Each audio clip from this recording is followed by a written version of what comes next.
Can they hear me? They hear me live out there. Next beat. That ain't the beat I wanted to. Those was wood another beats beat. right Another there. beat. Nope. Give me another beat. Give me another beat.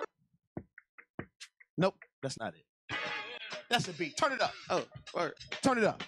I gotta hear it a little louder. Can you make it louder than my headphones? Turn me up in my headphones. I'm still stuck in the 80s/90s. Lottos, kangaroo boots, nanny ghosts, Beelers, jumpsuits and troops, Junos, color Levi's, Bugs Bunny sweaters with the rhinestone ring on it. Fighting and making up the next day. Nobody getting shot. Working a hustle and a get got. We had love for the streets, our family, our foes, our friends. Respect for the elderly. Pager/payphone, sneaking into Adams Theater. Watching Crush grooving tougher than leather. Hopping gates out the college port to bang out, cause you don't wanna get caught at mom's crib or at Von's crib. Eating funny dinner with the fam. Church every Sunday, 8 o'clock a.m. And even if I fell asleep in the back row or played sick, no matter what, man, I still had to go. 80s, baby. He's a DJ, I'm a rapper. Welcome. This is the XCast, episode number 77 of the XCast, to be exact. It's day 5008 in the search for Tim Shovelday. I'm your host, Josh Houselander. With me, as always, you're the rapper. Yes, I am the rapper. He is the DJ, Adam Hernandez. What's up, Adam? How you doing, man? Doing good. How are you doing tonight? I'm doing great, man. This is our second podcast of the night. Yes, it is. Already. I don't know if you guys tuned into the Loud State or not. If you're music fans and you missed it, maybe go back and check out webisode number 9 or after number this 5. one. Yeah, after yeah, this. not right now. After not this.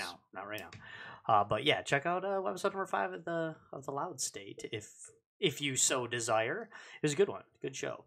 Talked about bands that need to break up, among other things as well.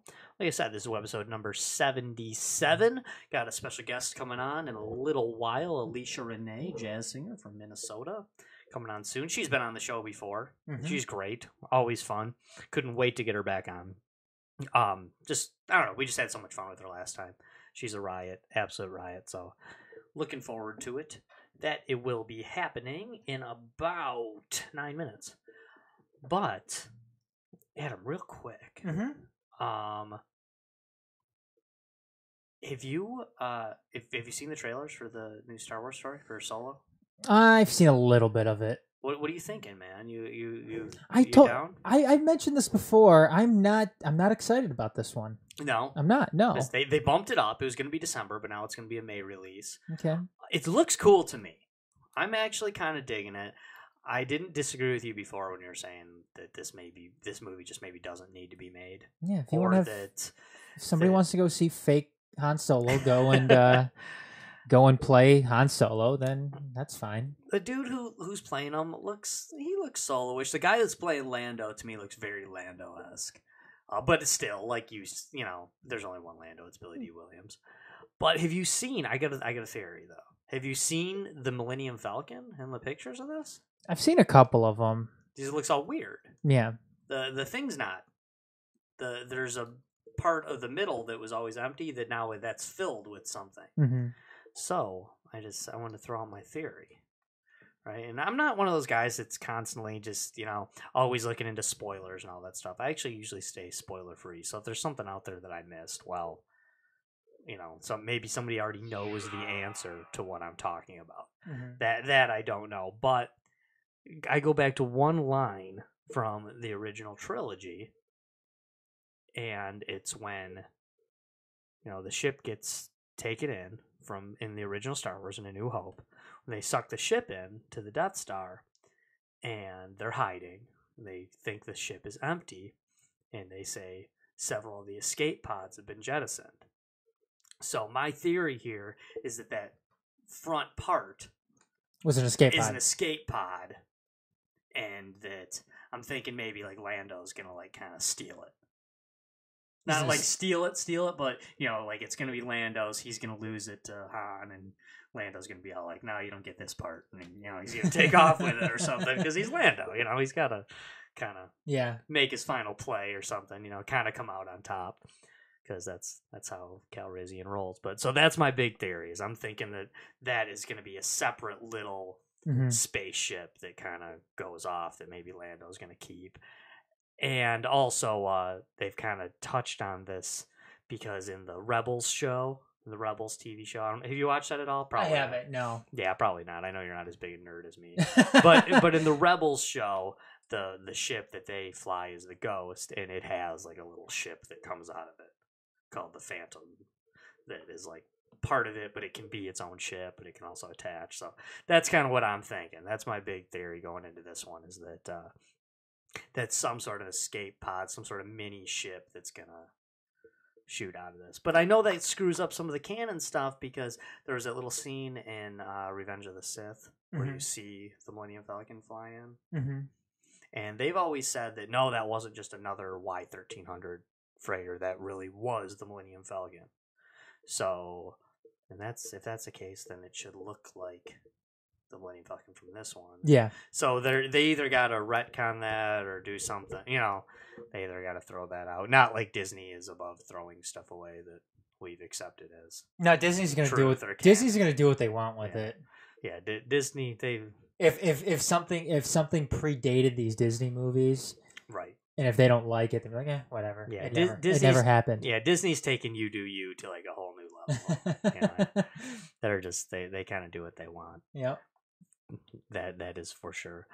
I'm liking this kind of, you know, back in the day when we were, you know, podcasting, doing Detroit Rowdy Radio, and hell, even like a little bit with the majors at first, and some of the other stuff in the XCast when we very first started, which I can't believe we're on episode number 77 now. It's exciting. Of the XCast, yeah, I know. That is exciting. But it seems like we used to have a lot of music guests, you know, and we kind of got away from that. So I'm loving that, you know, we did the Loud State, its own separate show tonight, and then we're jumping right into tonight with more music guests.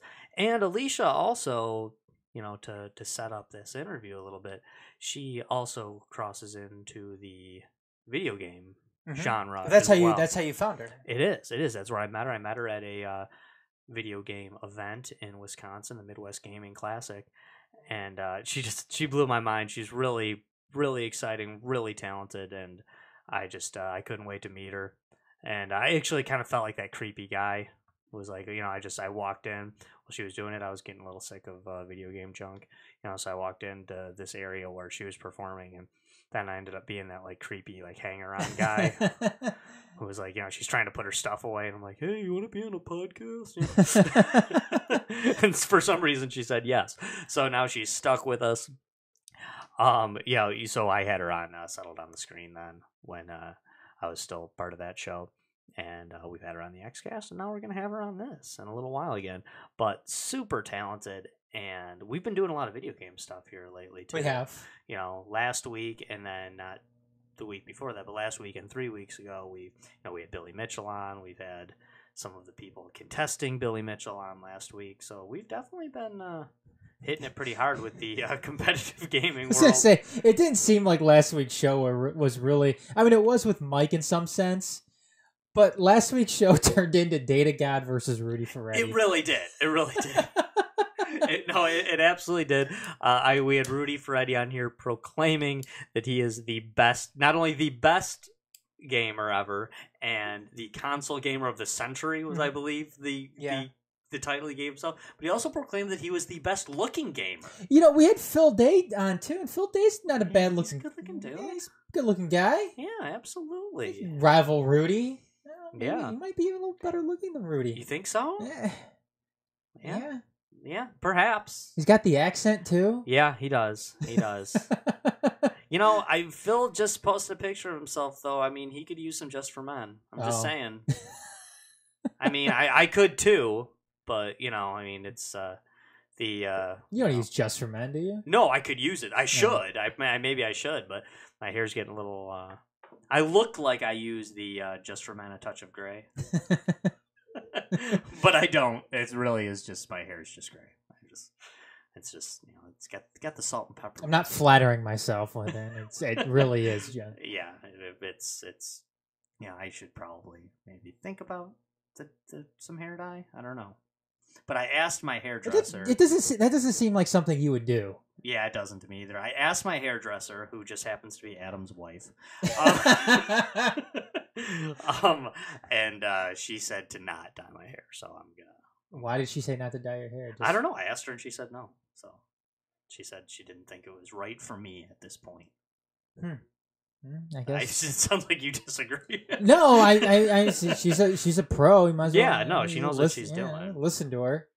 I think though, like with guys, if they dye their hair, it can look very apparent that it's dyed. Right. I mean, more so than women.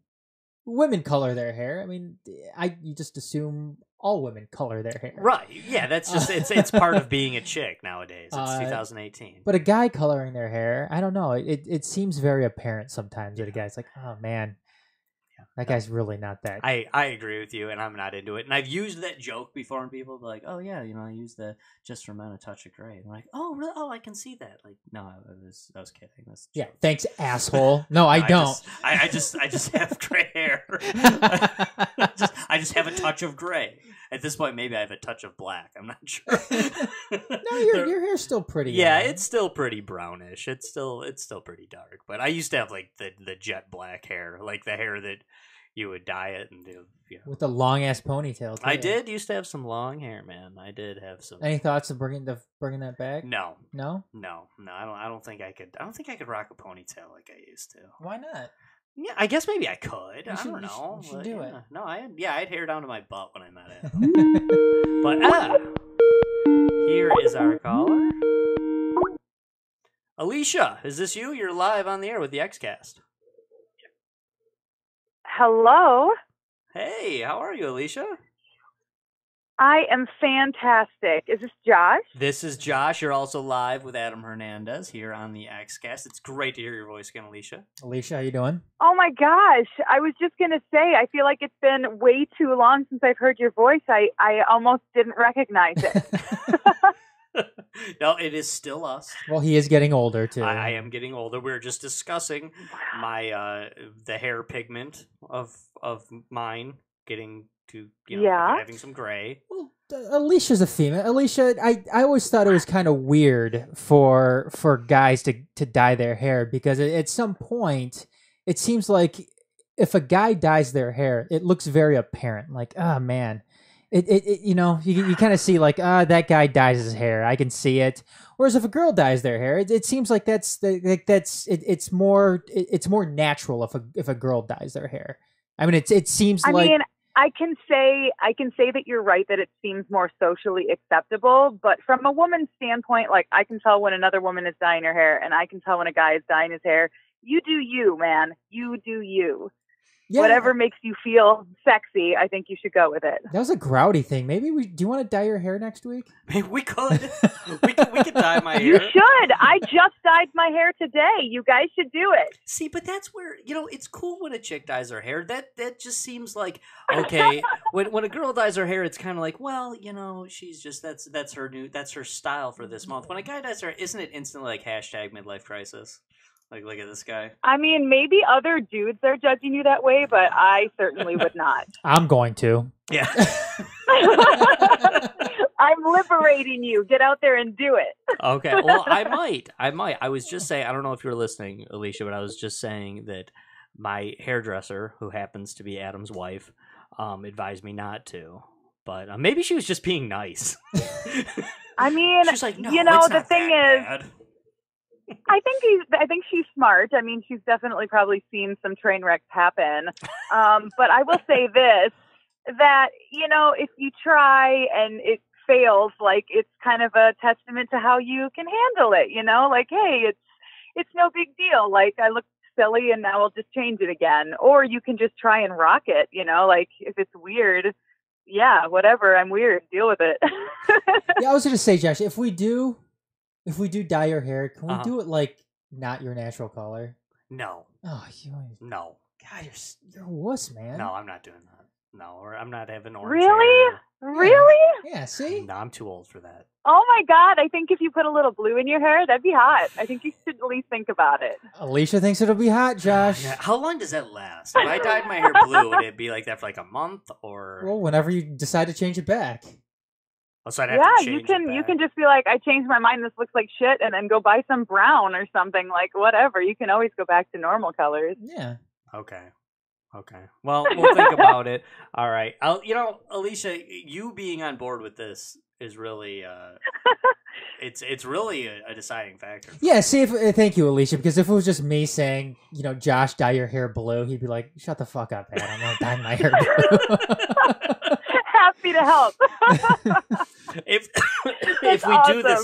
if we do this live on air, Adam, your wife has to do it because No, that's fine. She'll do it. I don't trust somebody else. No, she'll do it. Yeah, I she'll don't do trust it. somebody else. But okay, if you've got the hookup, you absolutely should. I bet she knows how to do all the crazy colors. Yeah, she does. Yeah, she definitely does. Well, this has been a great interview. Thanks, Alicia. Well, see you later. I'm glad we had you on for hair tips. That was hair tips with Alicia Renee. Everybody, thanks for tuning into the XCast. We'll see you next week. Thank you. I have purple on my hair. It's really great. Thanks. What color is your hair right now, Alicia? I have been doing a combination of red up by the roots, and then about halfway it turns purple. Okay, that's not your natural color, right? Oh, it's super natural. Oh, she kind of has it's kind of like a crazy ombre thing going, right? Yeah. I like it's kind of trendy, and I was like, that's what the whippersnappers are doing, then that's what I'm doing, and. So far, actually, because I work with kids a lot, and so far they've been kind of cool with it, actually. A lot of them think I'm younger than I am, which is super flattering. And also, they're just like, kind of that generation, it seems like, is kind of like, man, whatever. Like, you identify however you feel like identifying. So I feel like the generation below us is a little bit more open-minded to it. So if you go purple or blue or some crazy color, just like go trolling with like your friends' kids and stuff and be like, isn't this great? And they'll be like, yup. Well, Alicia, now that you say that, I'm thinking back to when I was asking people advice on whether or not I should dye my hair. I did ask my teenage daughter, and she told me no, but maybe just because in her eyes I'm just like eternally old. Yeah, don't listen to her. You're going to make it not cool. Yeah. Like, oh, that was cool. And then my dad did it, and all of a sudden it just stopped being cool. Wait, that'd even be more motivation, maybe. If you can kill it faster than on fleek. Yeah. I was gone in like a minute. The minute we discovered it was a thing, it was not a thing anymore. Yeah, no matter how many times I try to tell my daughter how cool I am, she doesn't buy it. Like, I'm a podcast host. It's pretty cool. I don't even buy it. No, nobody buys it. Nobody buys it, especially teenagers. But yeah, no, I know. I've been there. Sorry. You've been there trying to be cool, or you're just saying you've been there because you've met me and you know I'm not cool. Oh, no, honey, I would never put you down that way. I'd put down my own father that way. No. I've been a teenage girl, and I know exactly what it's like, that moment, the transition when you think your dad is like the coolest thing ever to like, oh my gosh, please leave me alone. Like, it's not fun on her end either. I can imagine. Alicia, when we did meet, Midwest Gaming Classic, right? In Wisconsin. Yes. Will you be there again this year? Yes, absolutely. I get to sing again. Awesome. Now, you blew my mind when I first saw you on stage at the MGC in Wisconsin, and I mean there were some other good acts there too, but and I'm not just saying this because you're on the show right now. You blew everyone out of the water. You really did. There were some fun acts. They did some fun, goofy stuff. There's some talented people there, but you blew some people out of the water doing your. I mean, the whole idea of you just kind of like singing the MIDI to like a jazz theme, just like it kicked my ass. It was wow, totally well, cool. Thank you. Oh, you're very welcome. You're very welcome. So, if I'm not mistaken, Midwest Gaming Classic, new place this year, right? Yeah. I guess they're going to be doing it at the Milwaukee Convention Center this year instead of that Radisson. So I have a feeling it got too big to keep doing it in that hotel. Maybe the hotel got sick of us. Who knows? It's possible. But yeah, it's going to be a much larger space, which just makes me even more crazy excited for the whole thing. Just because it's like it's just as exciting as like being a total nerd for video games as a kid, and everybody thought I was weird, and then growing up and it's like the super cool thing to like games now, and right. I'm like, yeah, well, I've been doing it since like And so I really love that kind of, that's something that I love so much. Like I really, really love the Midwest Gaming Classic. And so like I want to go every year, and the fact that it's growing makes me feel like, yes, I'm not the only one who's enjoying this. Well, and I know, you had told me before that you just loved going there because it's such a fun event, but now you get to go there as a celebrity, right? I mean, you get to go there as a performer, so that's even cooler. Celebrity. Oh, thank you. Yes. When is it? When is it this year? This year, you know what? I didn't even write that friggin' thing down. April 14th and 15th. Oh, it's coming up. Okay. That's what it is.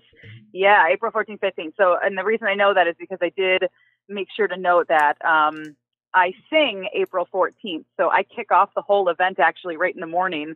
So it'll be a nice, like, quiet morning kind of thing. I think there won't be as many people, which would be nice if people want to actually hear me, because it's just me and the uke. Very cool. I can't compete with some of these bigger bands that, they have like a full kit of drums and electric guitars, and they are amazing. But I'm definitely not as suited for the big crowds as they are. Yeah, I mean, skill wise, you are though. You certainly are. I mean, you, like I said, thank you. You were definitely in the top there. So okay, so that. Well, I hope I can impress you again this year. I really feel like I've come a long way, so I'm excited to play some more nerdy stuff for you. I will hopefully be there. I'm actually not even a 100% on being at the event. I can't hear that right now. That breaks me. Well, I'm no longer part of Settled on the Screen, which is where I met you before, but I would like to be there covering it for the Empire Media. And maybe you'll have his blue hair then, too. Yeah, I can show up with blue hair. Oh, my gosh. If you do that, you have to tell me before Midwest Gaming, because I will absolutely twin with you. I will dye my hair whatever color you chose. See, Josh? Hey, you know what just occurred to me, though? You guys keep talking about my blue hair. If I dye my hair blue, I'm too short. I feel like I'm opening myself up for Smurf jokes. Yeah, but... What? I mean... I would own that. I'd be like, whatever. Yeah, Haters gonna hate. Yeah. Yeah, who cares? Just be like, call me Papa Smurf, yo. I mean, what are they calling us now? You know what I mean? You think about it, like, it's interesting that you're bringing this up, because I legitimately think it's a thing, like the online trolling and like, making people feel bad for whatever life choice you make. And I hate it. You shouldn't feel that way at all. Like, everybody's going to always have opinions no matter what. So you do whatever feels right. Yeah, Josh, you're going to the Midwest Gaming Classic. You're not going to the Victoria's Secret fashion show. Good point. Good point, guys. Midwest Gaming. It'll be impressive you even knew how to do that. So true. Hey, there's another thing that I know, your games done quick. That's something you're kind of connected to. Am I right about that? Yeah. So, I mean,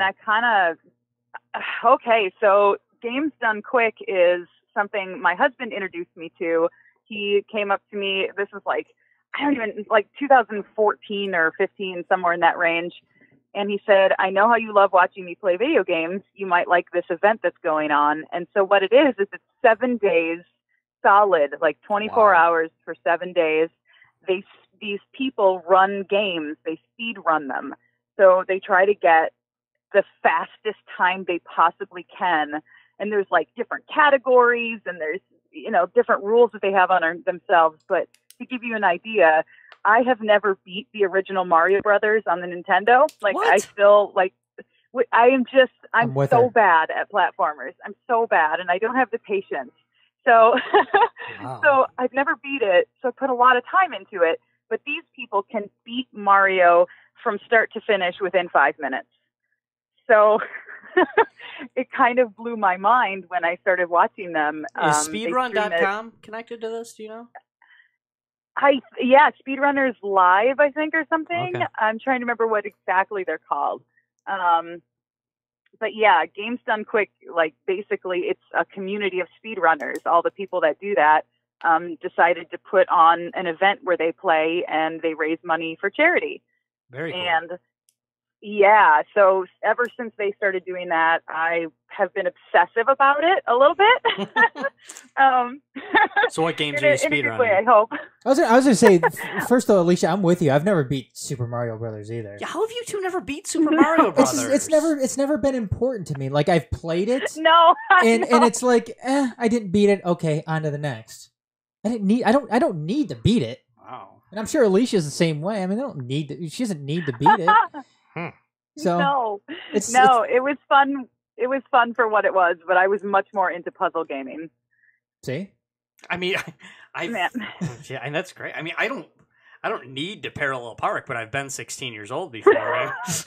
What are you looking down on Alicia now because she didn't beat Super Mario? I was trying to look down on you, actually, Adam. Well, hold on a second. If Alicia goes to the Midwest Gaming Classic and she goes up on stage and she starts off her set by saying, "Hey, everybody! By the way, I've never ever beaten Super Mario Brothers." God, she'll be playing it just me. I would hope she would make such an admittal. Josh would be like, "Oh, who Live cares, us. everybody? She's really good. Listen to her." Be like, Yeah, no, everyone's she's emptying out. yeah, she's never beaten Super Mario Brothers. Deal breaker. Gosh, I'm totally gonna do it. Hello, everybody. My name is Alicia Renee, and I have never beaten Mario Brothers. Thank you. Well, yeah, and then she'd be going back in 2020. She'd be like, "Hey, can I come back?" Wait a sec, you never beat Super Mario Brothers once. So we're gonna look elsewhere on this one. There might be people in the crowd who just simply don't understand the comment. They'll be like, "Oh, well, I've never held the world record for it either, so I guess I won't judge her." Oh God, yeah, jeez. Oh my gosh! I If the world had this much pressure on me all the time, I think I would have burst.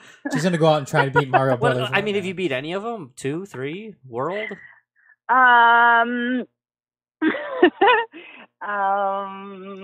think the first time I ever beat a Mario game was because it was a co-op, like one of the ones on the Wii or something. Oh, okay, that's a great game.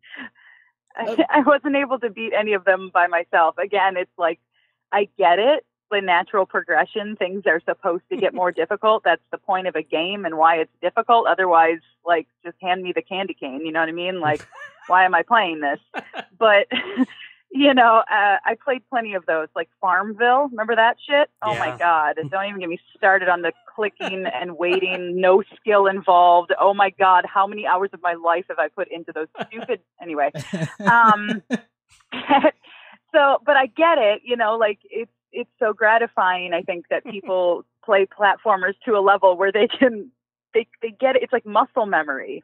Like watching people speed run Mario is different than playing Mario. These people have it down to the very freaking pixel where they have to jump. Oh no, that is absurd. absolutely. That is 100% true. And actually, the caller we had on last week, who is the self-proclaimed best-looking video game player of all time, is now a big presence on speedrun.com because he was kicked off of Twin Galaxies. so now he's speedrunning and he's killing it. He is. He's doing great. So Good yeah, for him. Yeah, Rudy J. Ferretti, the what is it? The self-proclaimed console player of the century and self-proclaimed best-looking video game player ever. Oh my! Yeah. Well, I mean, I'm not going to dispute it. No, I'm not either.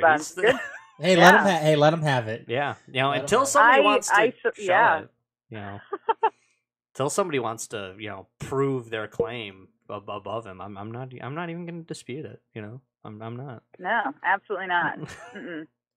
So are there any games you're speedrunning?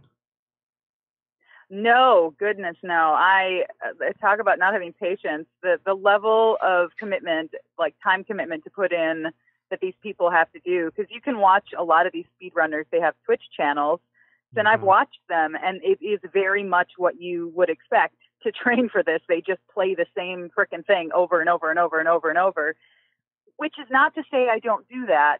The difference is here's a great example. I bought a Switch like a couple of months ago, and I have put in almost 300 hours into Splatoon 2. And I'm not any better.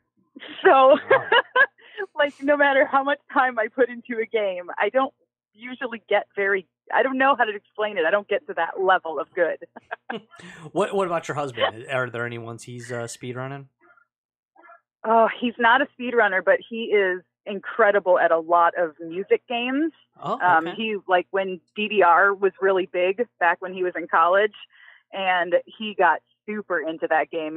He was definitely, like, he started groups, and there were people that would meet up and play, and the first time I saw him play, I was like, is this real life right now? I don't understand what I'm looking at. Very good. Is that like the rock band thing, like around that era? Or? It's the Dance Revolution, you know, like you got like the direction pad shit. No, you've never heard of Dance Revolution? No, Josh? I know. I've interviewed the record holder of Dance Revolution many times. I don't buy it. Liz Hunter, Kitty McScratch. Yeah, that's right. I forgot. Liz Hunter. Never mind. Oh, it's amazing. Yeah, no, it is good stuff. It is good stuff. You run with all the cool kids. I do. Yeah, I know all the. You're gonna have to like introduce me to your friends, bro. I need some hookups to these amazing, like, you know, so we can all have a celebrity circle. I've heard a lot about that. There's like, you know, celebrities all know each other, so let's get on that. Well, yeah, that's why you know, you and I chat so often. We're both, you know, R-list celebrities. R-list celebrities. You know, actually, Alicia, the very first time I interviewed you, the guy holding the camera was the person that holds more rock band world records than anyone in the world. What? Yeah, Mike Soroka was holding the camera that first time I interviewed. Okay, you can't see that can't happen. You have to go to Midwest Gaming and you have to be my friend. You have to back me up. You have to tell me these people like a business card. Alicia, this is so and so, and this is how amazing they are. And then that way I can properly fawn over these people in person. That needs to happen. I can make that happen for you. I can make that happen for you. Aw, this is like a dream come true foundation wish right here. It is. That's what this is. Thank you. Yeah, what do they call it in Mad Magazine? Make a stupid dream come true or something? Yes. Oh, that's the best magazine ever. Anyhow.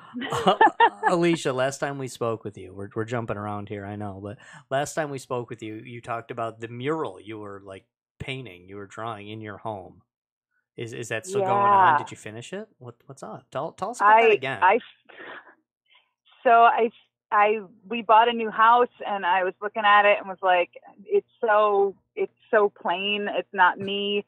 I need to do something crazy. I want to paint something.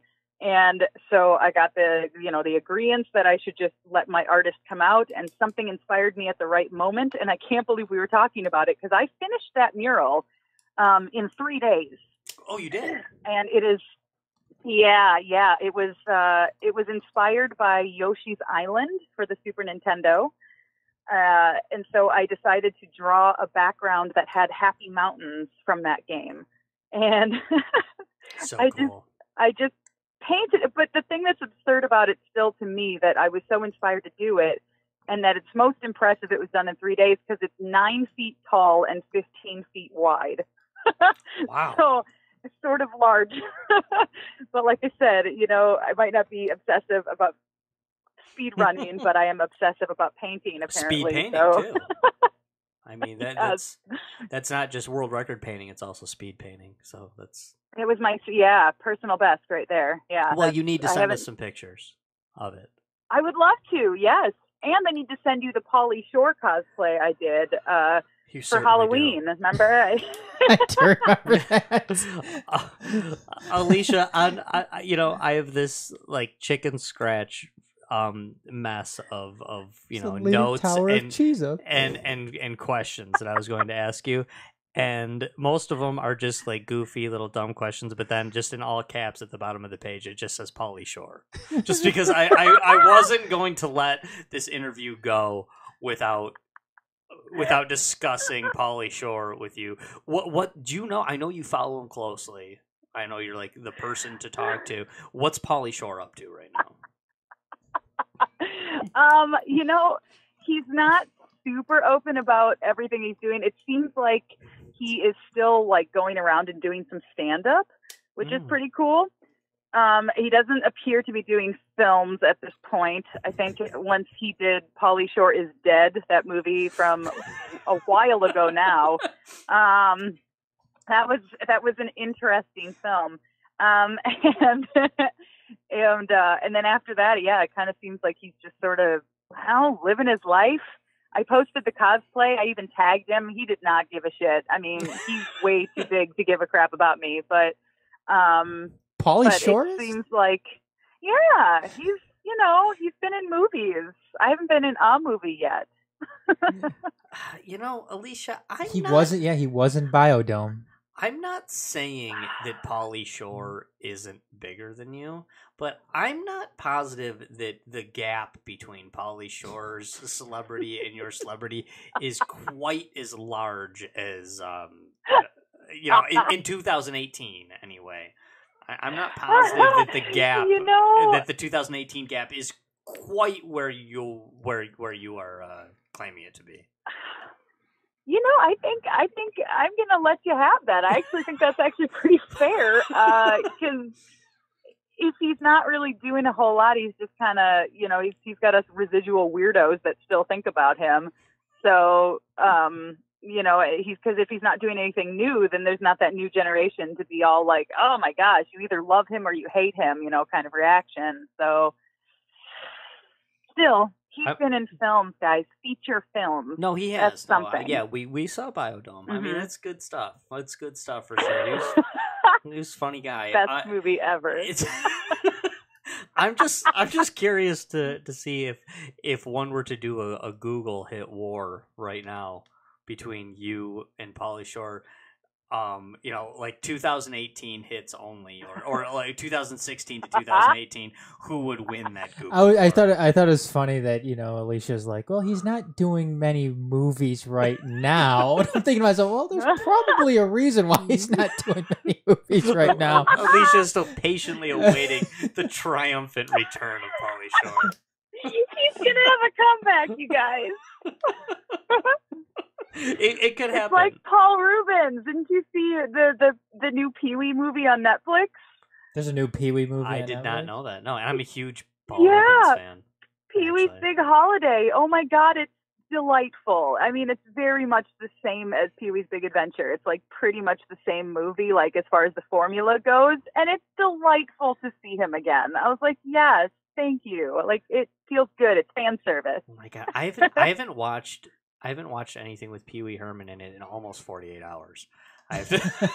Oh my goodness! And poor man. And I miss it. I mean, I admit it. I have all of Pee Wee's Playhouse, every episode on VHS.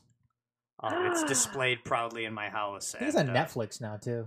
Yeah. And my I don't have Netflix, but I do have a VCR. Oh. And I such a nerd. Yes. Oh my gosh. No, Can we be best friends? Yes, absolutely. No, my 5-year-old daughter just has to watch Pee Wee's Playhouse, on a regular basis. Oh my gosh, she has great taste. Yeah, she does.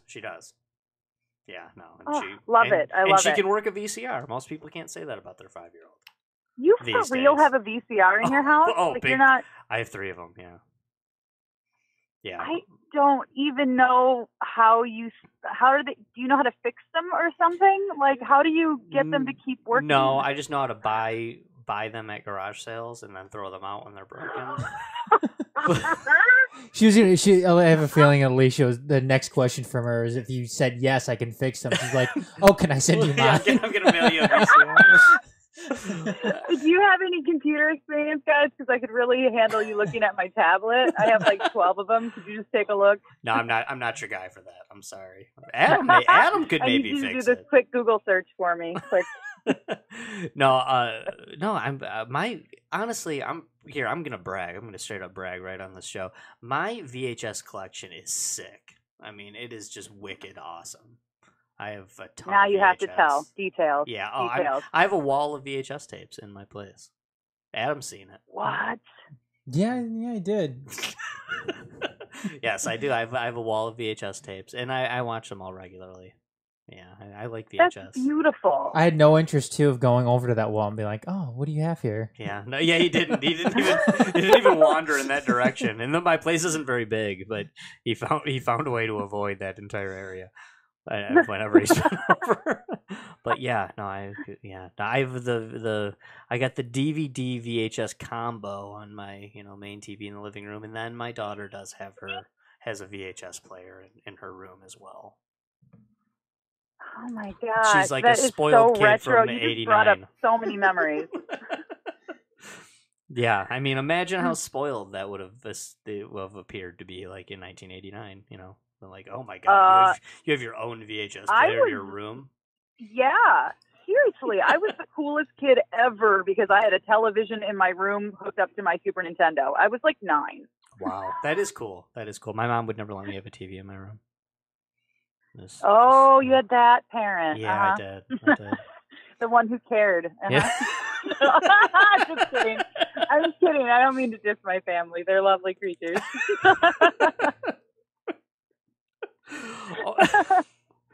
Alicia, we have talked about so much really important stuff on this episode. Yeah, but we have real issues, you guys. We're the worst interviewers ever. We have not even mentioned your jazz singing. I mean, shadoot and dweedot, the diddly dot. Yay. I mean, the main reason you are on this show, the main reason why you are awesome. We've talked about a lot of reasons why you're awesome, but you are a phenomenal jazz singer and a very accomplished musician. Tell us about where, how, what you are doing right now in the world of non-video game music, if you would. In the world of non-video game music, yeah. And if you want to include whatever music you want, feel free, of course. But Well, yeah. I mean, it's interesting though because we started by talking about my involvement with the Midwest Gaming Classic, and then getting hooked up with Games Done Quick. It actually, Games Done Quick sort of propelled me into a different direction than I was expecting with my performances, because generally up to this point I've been taking on gigs, private events, or assembling a band or a duo and going out and doing gigs that way. And then all of a sudden I decided I'm going to volunteer to be a host for Summer Games Done Quick. And that was in 2017. So that was just last year. And they approved, and I got to do it. And I listened back to myself and went, oh my God, I hate everything I did. Like, I couldn't handle how bad I felt like I was at live hosting events, just being on my feet like that. So then I started volunteering at the Children's Hospital in St. Paul. And they had me come on the show a couple times, and I was singing, I guess, instead of going room to room like I thought it would be, like, I'll just go in there and have a good day, and then, be on my way kind of. Well, they didn't do it that way. They actually, at this place, they have like a dedicated studio, and they live broadcast a show to every room and online and just everywhere. It's crazy. So I couldn't believe that this was what they were doing. So I said, yeah, whenever you need me on the show, I'm happy to come in. So I did a few volunteer segments until after a couple of months, they offered me a job. And so now I host once a week at the Children's Hospital my own sing-along show. Oh, that's awesome. Cool. It's amazing. I had no idea that that would be something I'd be doing.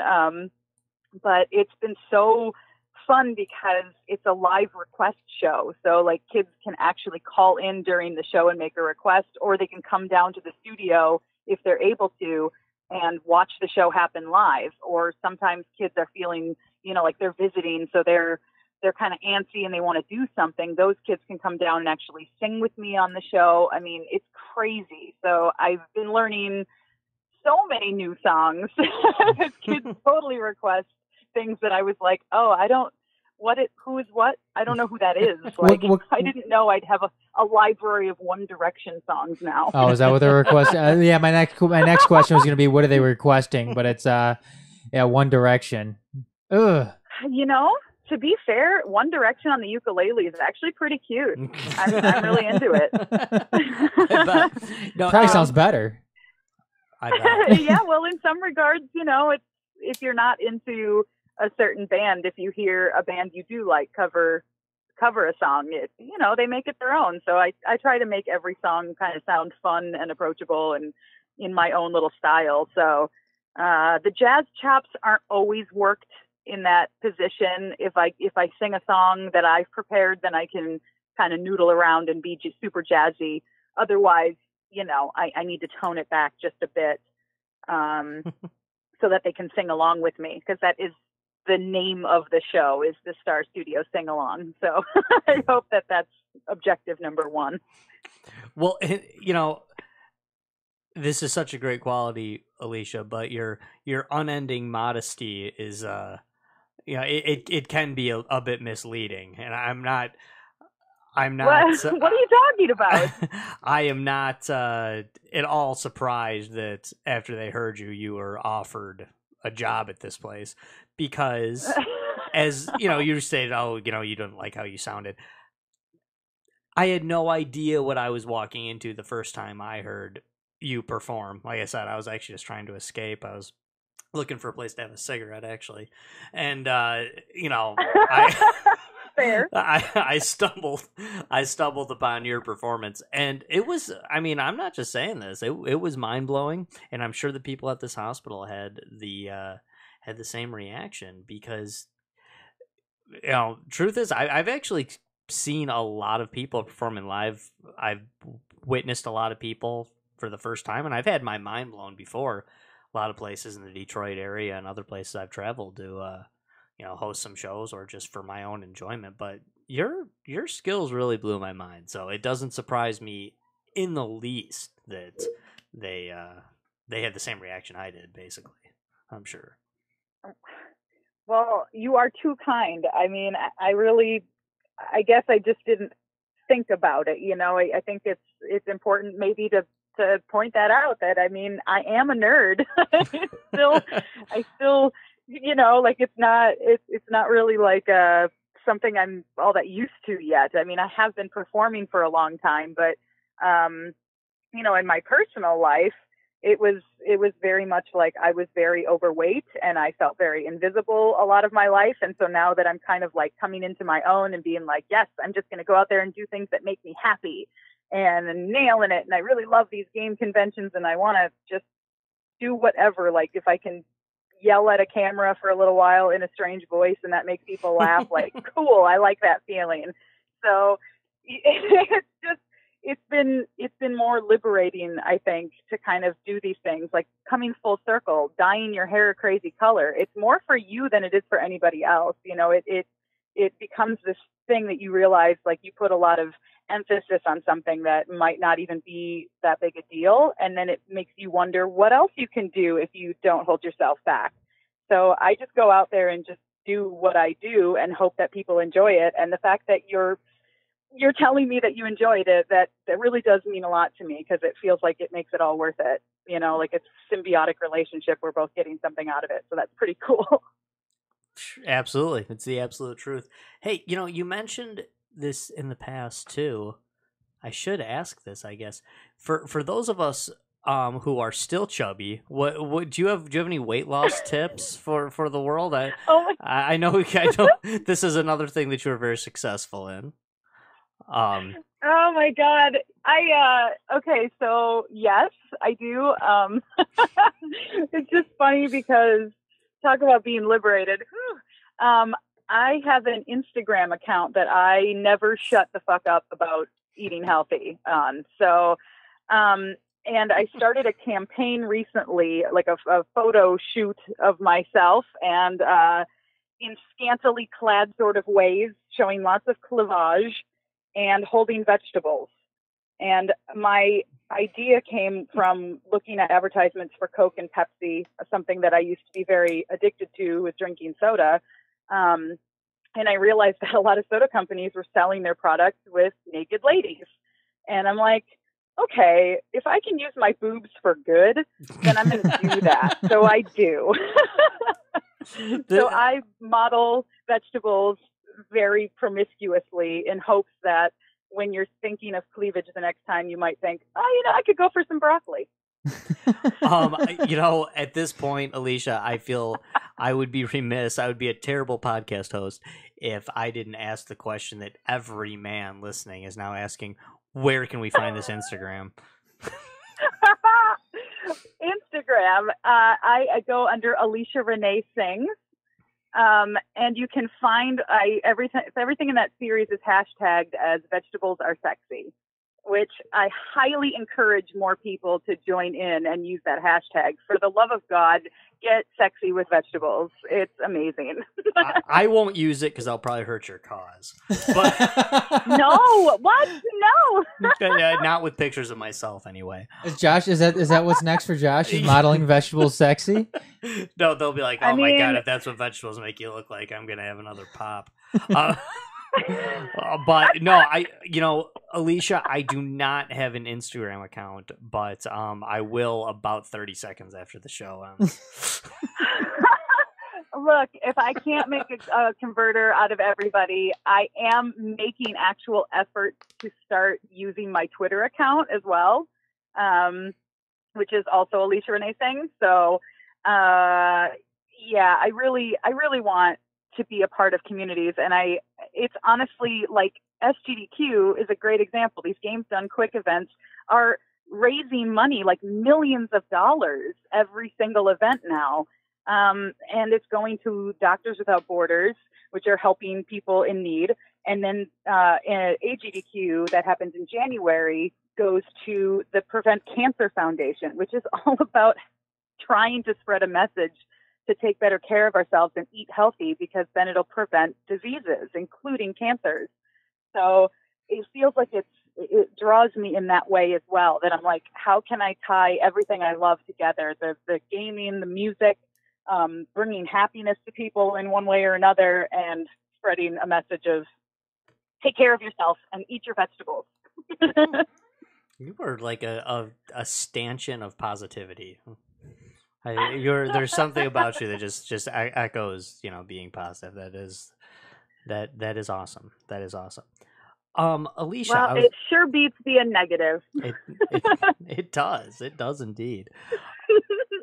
I wanted to ask you this to tie into, this is like a shameless promotion for Adam and I's other show, The Loud State, the music show that we just finished episode number 5 of that right before this show began airing.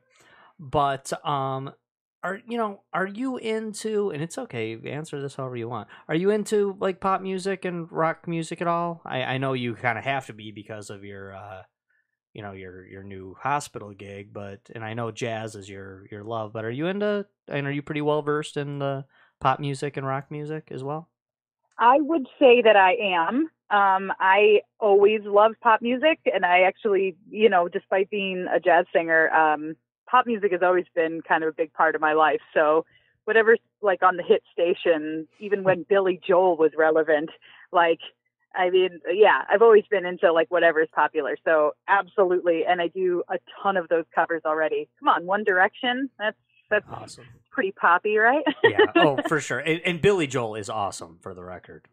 Billy Joel. Heck rules. yes. Yep. Well, what kind of pop music are you thinking of? Well, what I was going to do is I was just going to ask you the question that Adam and I covered on the last one, on the last episode of The Loud State. And that was, we talked about bands that we felt needed to break up, that have just like run their course. Is there anything out there for you that just like the band that just needs to break up? Because the one that Adam and I just agreed on completely was Green Day. But I'm not trying to put anything in your head, but we were just like, big fans back in the day, but we're just ready for Green Day to just cut it out. That's a hard one for me. I haven't really actually thought about it before right now. Like usually when I'm kind of disinterested in a band, I'm just like, oh, they're into something new. Bye. Like I just move on. But that's also because I feel like music and art and, the market is very saturated right now. So there are a lot of options, but it sort of hurts, right? You like, sure. You're saying Green Day, like they were so influential, right? So you were probably super duper into them, and then when they stop making things that speak to you in that way, it almost feels personal. You're like, you bastards, that's not what I stand for. Play what you were doing before. Yeah, for me, it's just kind of them kind of ruining their legacy with the more music that they make that's not, I guess, appealing or goes back to, or kind of like a compliment of of what they were before, when they were really, really good. It just seems like the more music that a band like Green Day makes, the further they get from what Green Day used to be. And I think a lot of bands are like that. I can agree. Yeah. I mean, in a way, you could think and almost argue that that's just them being artists. I mean, that's kind of what you do as an artist, is you don't dwell too long on the same thing, Sure. unless you're just trying to make it a cash cow. I mean, that's an option as well. Because honestly, like, okay, my best friend in high school was obsessed with Hanson. Remember that group? Oh yeah, I've seen Hanson live. Oh God, I shouldn't admit that. Give me a break. I shouldn't admit that publicly, but I have seen Hanson live. No, I'm not surprised. Stop, rock star! Look at you. Were you screaming with the rest of them? He was. No, it was screamed. It was at a. I didn't really want to be there, but it was at a. It was at a radio event for a local radio station here in Detroit, and my wife at the time really wanted to go, so we went. Yeah. Sure she did. Yeah. Yep. That's cute. Anyways. Cute how you think that's the thing. It was co-headlined by them and wait for it, Macy Gray. Okay. Oh, hot. Oh my God, I want to cover her song. What is it? I try to say goodbye. Yeah. In a joke. Yes. Into it. I want to do that song so bad. Alicia, I just see where you're coming from, that growth as an artist. And there's bands out there that I could certainly appreciate their growth as an artist and the different directions that they take. I don't know. It just seems like some of the bands that try to do that aren't successful, or I think in a lot of sense, like in Green Day's case, and I hate this term. I really don't like using this term a whole lot because it seems like it's so cliche. But I think Green Day, I think they sold out. They did sell out. I think they sold out, and they converted their sound so it was more friendly for a radio audience. Well, and people know that the song, the Good Riddance song, is supposed to be about them selling out. What, Time of Your Life? Yeah, that song is supposed to be about them selling out and them saying, "Yeah, we sold out. So what?" It's well, I in mean, my head right would now. you? Yeah. Oh, absolutely. You know, if some big ass company that's destroying the world is like, "Hey, we'll give you money if you plug our product," and you're like, "Fuck it, let the world give me the burn. money. Give me that money." You know what I mean? Like, I think some people are driven by that. I don't necessarily agree ethically, but I mean, I can't judge. Everybody's got a different life. No, I mean, and you put a realistic factor on it, Alicia, and I mean, Adam, you've heard me all rip on them. Sorry, but what's the most recent cable news network that I've made fun of? Fox News. Fox News is probably the most recent one I've made fun of. I mean, if Fox News called me tomorrow and be like, "Hey, Josh, want a job?" I'll leave Adam's ass in a second. No, it was. No, it's. I'll just be like, later. You horrible, horrible the Empire person. Media. It's been fun. It's been real and it's been fun, but it hasn't been real fun. That's not true. It would be CNN. If they offered you a spot opposite of Anderson Cooper at the 8:00 hour, oh my God, Josh would be leaving and moving to New York. Thanks, Adam. I really appreciate the offers here at Empire Media. You've done a lot of good work here. But he'd be dyeing his hair jet white. Oh, I would too. Yeah. Oh my God. Yeah, you guys got me. You got me. I mean, you guys got me thinking about that when you bust into that Macy Gray song. You were doing great too. I was thinking, you know what the best part about that show was back then? I feel like I should tell this story. What? I'm seeing this show, this Hanson Macy Gray show, and there's all these teeny boppers and kids and moms with their kids in the crowd and stuff for Hanson. And then Macy Gray came on, and she just busted into this kind of like alcohol fueled interlude from her song, where she just kind of like broke into like this thing where she was just like, all right, everybody, let's hear it for good weed and big dicks. And God.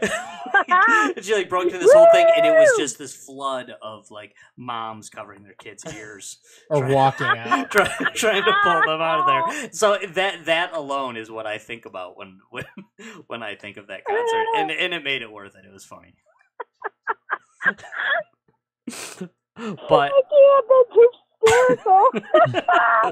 that was a quote too. Not know her demographic in that audience. Yeah, that no, night. I know. Like, The good weed and big dicks were the chants that she was going. Just say it's good that Alicia doesn't follow that when she's at the children's hospital. Yeah, when you're like breaking into One Direction song, I was just like, "What's up? Yeah, can we hear it for big dicks and good weed?" Alicia. Real quick, I don't want to try to digress with you too much here, but we talk about bands to break up. In episode number 4 of the Loud State, we talked about bands we'd love to see reunite. You have any of those off the top of your head? A little bit more of a positive note. Wait. Say again. I didn't quite catch you. As opposed to bands that you want to break up, bands that you would love to see reunite. Is there any out there? I think more often than not, I think about bands that I want to reanimate. Like I wish they were alive again. But, let's see. Let's get back together again. You know, I could have actually done with more. Who are those crazy bastards that did Sexy and Unknown with? Was it LMFAO? Oh my God. They had the dumbest music that I just absolutely I ate it up. It was like, what is that friggin' They Might Be Giants crap? Like, what is this? Like, I love that kind of stuff. Just absurd. And they were, the first time I ever heard the song, I couldn't even handle it. I was like, this is so funny. They did the Malcolm in the Middle. They were like, really? Yeah, they did the Malcolm in the Middle theme. The theme, yeah. They Might Be Giants, that is. I love them so much. Every birthday, it's, you're older than you've ever been, and now you're even older. Alicia. No happy birthdays in this house.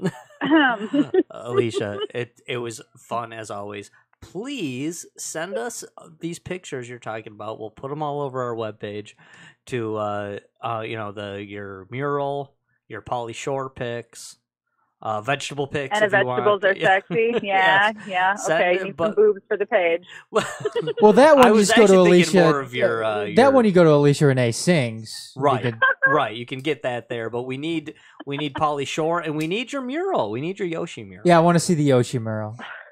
Yeah. Do you guys know? Are you familiar with the game Dead Space? Uh-huh. Yeah, I did a mural of that too. I'll send you a picture of that one too. Okay, Dead Space. That was PlayStation era, right? We're talking. Or? Yeah, I think it was like I want to say PlayStation 3 actually. Oh, okay, later. It wasn't that long ago, but yeah, it's creepy. We loved the first 2 of them were great. I didn't actually play them. I just watched. That's how I'm weird. I don't know. I love watching people play video games. Hey, Twitch is proof positive. I always thought it was weird too, but Twitch is proof positive that people absolutely love watching other people play video games. It's so great. And watching my husband play is especially fun just because I get to be a part of it. It's like a choose your own adventure. I'm like, no, turn around. I want to see what that's over there. Go over there. Go to the shiny. I want the shiny thing. What is that? No, people are definitely very obsessed with that. It's amazing to me how many viewers people get. But life's a Twitch, awesome. Then you die, you know? Yep. Oh my God, #too-real. Ain't that a Twitch? Alicia. Oh my God, I am really going now, you guys. And that was the line for me. Alicia, I would never want to cut you off. You have been an awesome guest as always. Is there anything else you want to talk about? Anything else you want to plug shamelessly? Anything else you want to proclaim through the Empire Media airwaves? I just want to say thank you both, because this is so fun. And I agree. I'm like, oh yeah, half hour. Oh my God, it's been an hour. Like it goes by very quickly. You guys are super fun. So thanks for just letting me shamelessly prattle on about myself and the things I'm into. I appreciate having that airwave, so to speak. You are very welcome. Thank you so much for coming on, Alicia. We'll get you on again, and we'll talk to you soon, all right? And hopefully we will see you and maybe get some live footage of you at the Midwest Gaming Classic as well. Sounds great, guys. Thanks. Thanks, so much, Alicia. Alicia. Have a good night. Yeah, you too. Bye-bye. See ya. All right, there we go. That was Minnesota's own Alicia Renee. Always a blast. She's hilarious. Yeah, she's definitely a fun interview. Yeah, no, she cracks me up. But hey, we went way over with that interview.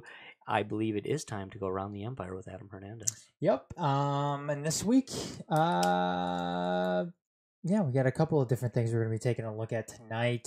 First and foremost, very loud state related here. Rage Against the Machine. They will be releasing their first. Well, it's hard to say if it's a new album because it's not a new album, but they will have their first release since I believe 2000. Is Morello going to play a new chord in this one or no?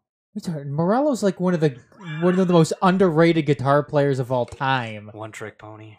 What are you talking about? I'm just making. That's like the dumbest thing you've said tonight. Oh, come on. He's kind of One Trick Pony. He's anything but a one-trick pony. What are you talking about? All right. I'm sorry. He's incredibly innovative. Okay, you're talking about one song now. Anyways, wasn't that all of their songs? I'm just messing with you. God, you are so stupid sometimes. Anyways, they're coming out with a new release. It's only going to be on vinyl. It's going to be actually of their protest set that they did during the 2000 Democratic National Convention that they played right across the street from the Staples Center. There's going to be 6 songs, I believe, on it of this performance. Like I said, it's going to be limited production. It's only going to be on vinyl. That's pretty cool. And it's going to be coming out, I believe, on that record store day. This is all their original lineup too, right? Still playing with. Well, that 2000, okay. That 2000 set was of their original lineup. It was actually just a few months before they broke up. I'm not that huge of a Rage fan.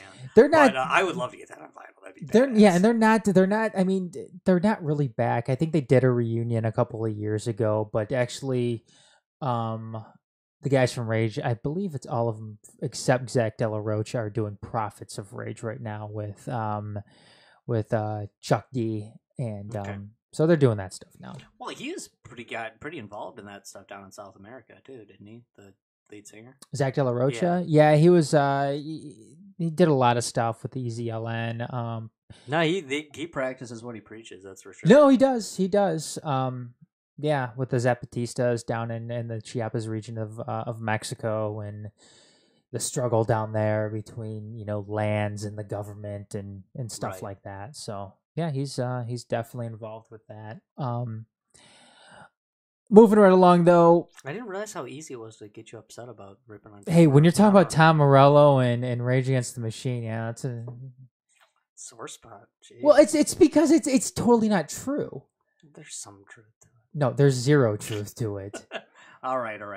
He's an incredibly innovative guitarist. Okay, my apologies about Tom Two Trick Pony Morello. Okay, whatever. You see, remember we're talking about bands that have stayed around too long and kind of ruin their credibility. You're doing it right now with the more you talk about this. People are gonna hear you talk about Tom Morello now, and I'm like, that guy does a music show. Ugh. Bet there's more people who agree with me about Tom Morello than I bet there's not. But there's not. Okay. All right. Okay. Fine. All right. What's next? Guy who likes Aerosmith still. Oh jeez. Joe Perry in his geriatric state is still a better guitar player than Tom Morello. Yeah. Okay. If you want to believe that, that's fine. Let's see here. NBC is going to actually bring back Megyn Kelly's her Sunday night news magazine, Okay. which was a periodic thing throughout the spring and summer months last year on NBC. Ever since she made the jump from Fox News to NBC, she still has her Megyn Kelly Today Show, which airs right after the Today Show. But they're going to be periodically airing it once again in the spring and summer months up until Sunday Night Football when that comes back in April and or not April, but in August and September. So people can stay tuned from that. I know the ratings weren't exactly what they thought they would be when she did make the jump. But her Megyn Kelly Today Show is seemingly doing pretty well. I don't know. I just don't know if people are really into the news magazines anymore. Yeah, I'm not sure. On TV, whether it's 2020 or Dateline or anything like that. It just seems like something like that is kind of moved on. They all seem kind of like the old ones, the 60 Minutes, 60 and the Minutes. 2020 and stuff. That I think they're kind of holdovers to the old guard, and maybe there's still a spot for them. But whether or not it's like an older generation, though. Yeah, I mean, whether newer or not, generation people don't do that sort of thing. Yeah, I agree. I don't know that there's really room for a new one. I think it's kind of like coming out with a new newspaper. Yeah, there's still newspapers out there that are going to be successful, but I wouldn't want to be starting a new one right now. No, I wouldn't either. Even with somebody like Megyn Kelly too. Megyn Kelly is. She's kind of polarizing. Because she goes from a right side of the spectrum news network like Fox News to a left side of the spectrum news network like NBC, and a lot of the people on the right already didn't like her. Mm-hmm. And then she goes to the left where a lot of people really didn't pay attention to her anyway. I agree. I feel like she's been rejected by the right, but still not accepted by the left. Yeah, and I think she's a talented person. No, I think she's a good interviewer. I think she's hot. Yeah, I don't have a problem. I think she's very pretty. Too, and I think she's very smart. I mean, she's definitely brilliant. Oh, sure, she's a very smart person, but she pisses a lot of people off. I think she pisses more people off than she makes happy.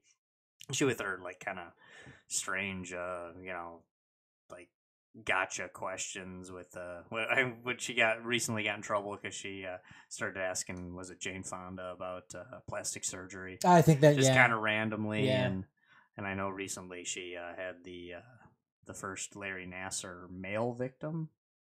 Did she have that? I know she had the first. She had an interview with Putin that kind of kicked off her news magazine show. But recently she interviewed the first alleged male victim of Larry Nassar. Of Larry Nassar, which I find strange. I'm certainly not calling this young man a liar or something. I just that doesn't really fit the psychology of his definite demented mental evil issue he has. So I feel like it's kind of a strange strange story. That, I mean, it's not like the guy can go to jail for any longer than he is. Oh yeah, I mean, I hope Larry Nassar burns in hell, and I'm certain he will. If there is a hell, Larry Nassar's certainly going to it. Right. Today, another high-profile Trump appointee left the White House. Gary Cohn, his chief economic advisor, announced today that he would be resigning. That's going to take place here probably in the next couple of weeks. But it's the second high-profile exit of the White House in as many weeks. As we know, last week, senior advisor Hope Hicks announced that she would be resigning as well. A lot of this is believed due to the fact that Gary Cohn is a big free trade type of guy, and Trump's stance of imposing tariffs on our allies on those imports coming in was one of the final straws when it came to his decision to finally leave. And right now, according to reports, this comes from Bloomberg, Donald Trump demanded that Gary Cohn publicly support his tariff plan. And the president's top economic advisor wouldn't do so, and hours later, he resigned. So Gary Cohn is leaving. Again, not a shock to a lot of people out there. A lot of people were suspecting that Gary Cohn was going to be on his way out last summer. But obviously that didn't transpire, and here we are now. Gary Cohn is finally leaving. The funny thing is, though, about Gary Cohn, a lot of people thought that he could, in fact, become the new chief of staff at one point. Sure. To replace John Kelly. Obviously, that's not going to happen now. So, what else do we have here? Wait, what is? I mean, with Trump, it's kind of, I don't know. I guess I just can't wrap my head around the ideology of the United States of America at times. It's like I just look at Trump at times with the stuff he releases or his ideas, and I just feel like so statist that even the Democrats don't like you. I mean, is that? Well, I told you before we came on tonight, Josh, that the whole gun debate thing, and him going out and saying, "Oh, well, we're going to take the guns and we'll worry about due process later." That's what that reminded me of. That reminded me of when he was going on and he was talking to, who was it? Was it Chris Matthews? But he was talking about abortion. Yeah. And he went out and said that, yeah, I think I don't think abortion should be legal. I think we should, and I'm sure had the Ted Cruz's of the world of being like, yeah, that's great. Let's go. That's awesome. And then he's like, yeah, we should punish the doctors too. And they're like, yeah, we'll keep behind that. He's like, you know what? We should even punish the mothers as well. And they're like, wait a second. There's Bibles slipping out of the hands of people in the South, just like, well, what? We didn't say that. Yeah, Donald Trump accomplished something that was that probably not a lot of people have been able to do before. Where he's able to get pro-life and pro-choice people on the same side about something. I just picture some Catholic cardinal painstakingly, religiously taking his hat off. Yeah.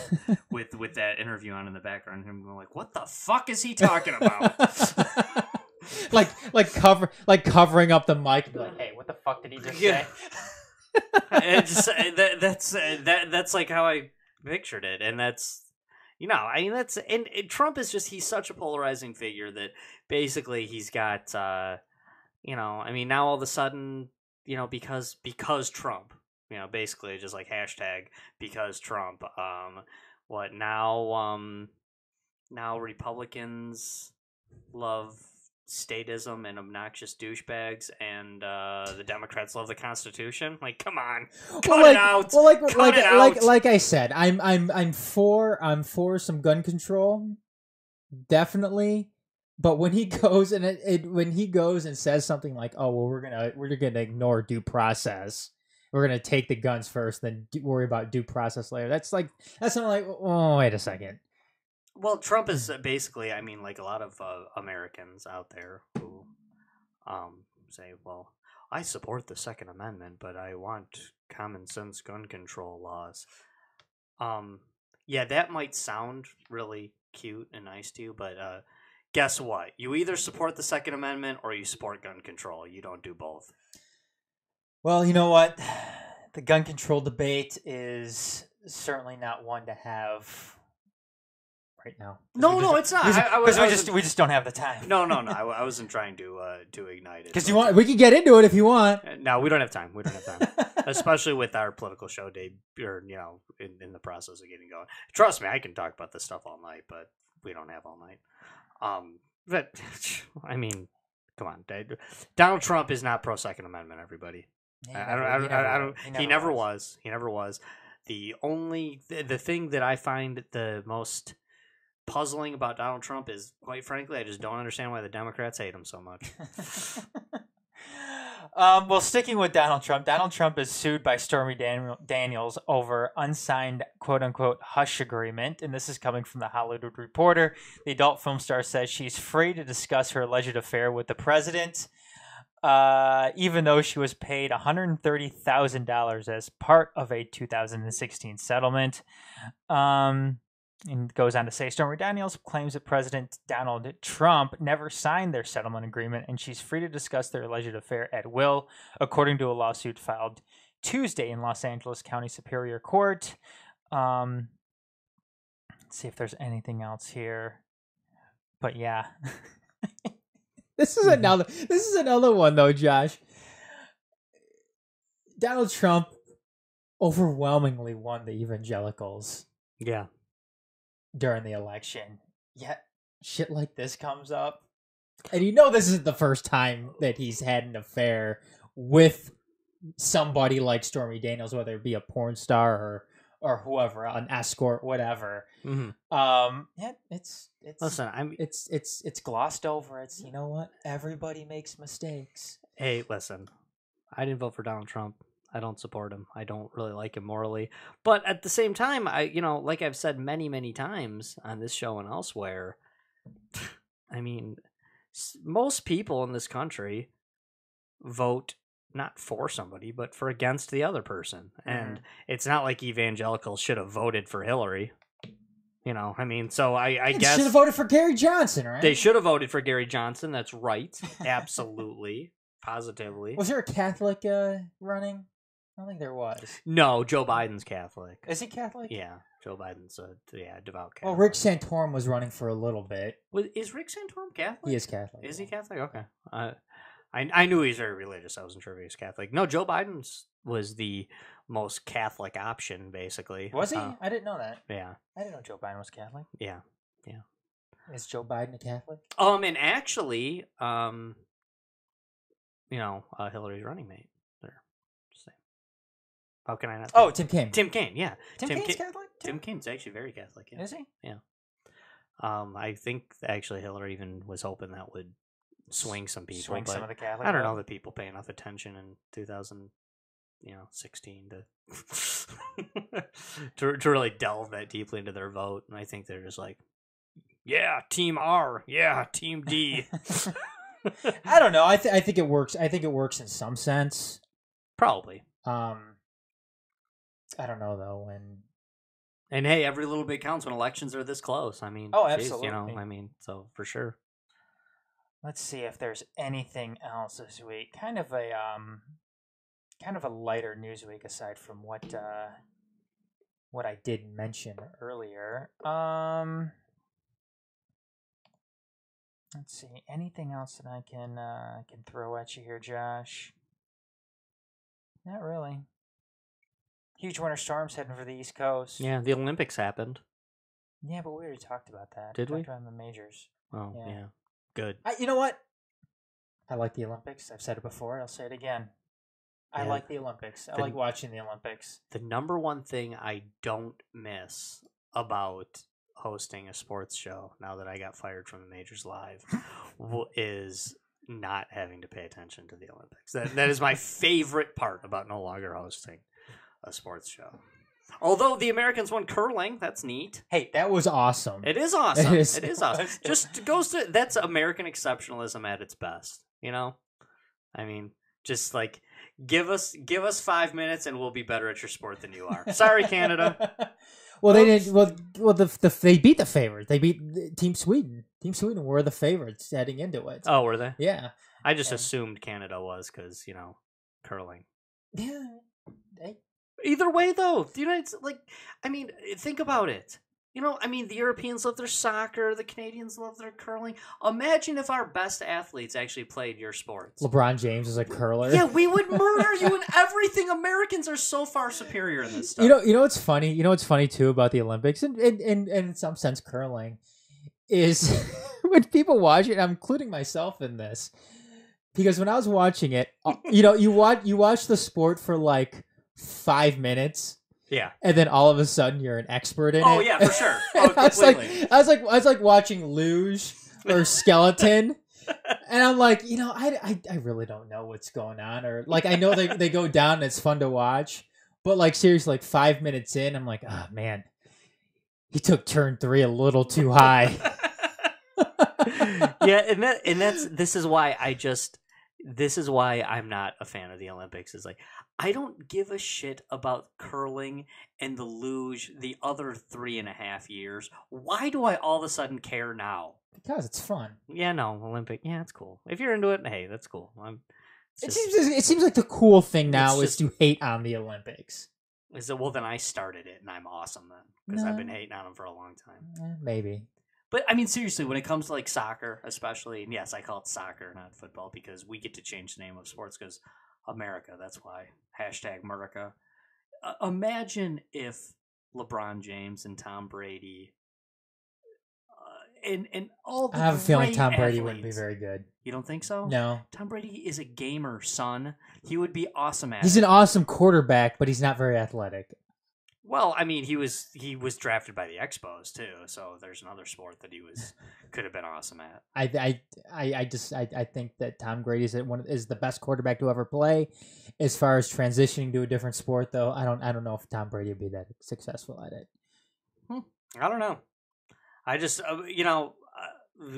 use Peyton Manning. Use Michael Vick. You Peyton Manning's another one though too. Michael Vick, I think probably. Dude, these guys are just they're gamers. Peyton Manning could, or not Peyton Manning. I'm sorry. Michael Vick. Probably Calvin could. Johnson. Calvin Johnson could. He could do anything. Yeah. Imagine.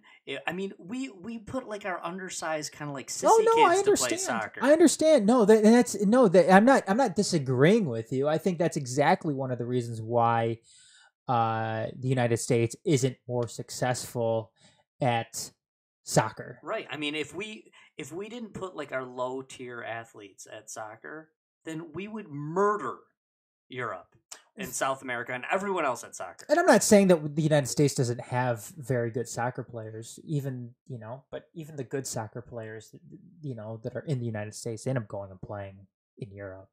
You usually don't see a whole lot of them playing over here because people actually care about it there. Whether it's an MLS, because they have terrible taste in sports. Hey, I like it. You like soccer too? I like European football. Watch it every weekend morning. I used to on NBC Sports Premier League, man. Good. I watched MLS the other day too. Seattle Sounders against LA. Oh my It's god! A good game. I wanted to fall asleep with just you talking about it. Yeah, a good friend of mine's from Peru, and when he was living up here in the States, he used to sometimes reference American football, and I'd just be like, dude.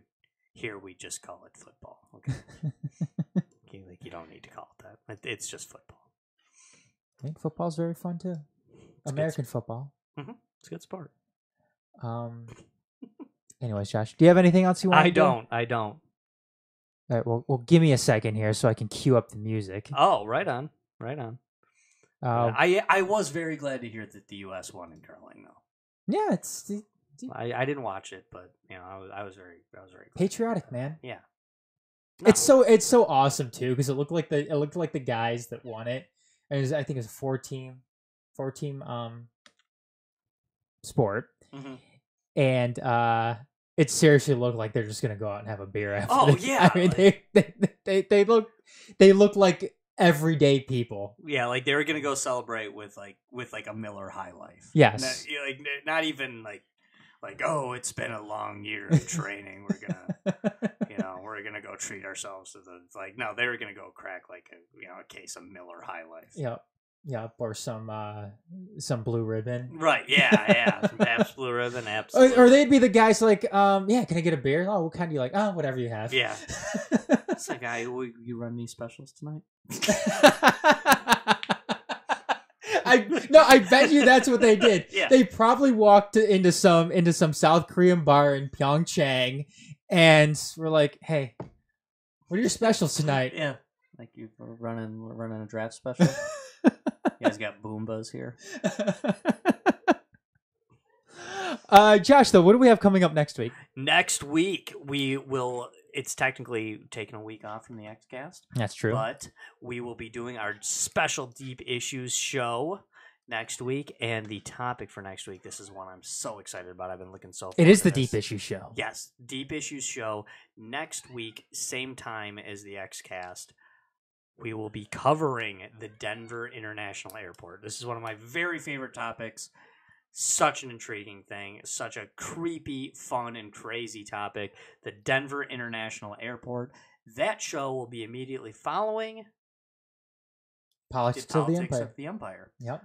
Hosted by Dorf with co-hosts Adam and I. So next week, Politics of the Empire and Deep Issues right here on theempiremedia.com. Do not miss our Denver International Airport. I want people. You know what though? I want people to go and because right now, if people don't know what the Denver International Airport is, they may be thinking about why are they talking about an airport next week. Mm-hmm. Go and Google Denver International Airport. Right. I mean, and you will see some freaky ass shit that comes up. Just watch like a 3-minute video or something, or read like a small. Because then next week we are going to fill you in on all the rest. But an absolutely crazy and extremely intriguing story behind the Denver International Airport. So it's a must see. And yeah, if you don't know what we're talking about just by mentioning it, it's cool. Really, it's cool. Yep, absolutely. We'll see you. Thanks everybody for tuning in to the XCast, the Loud State before that, and come join us next week, please. Big thank you to Alicia Renee tonight. Absolutely, great guest. Yep. See everybody.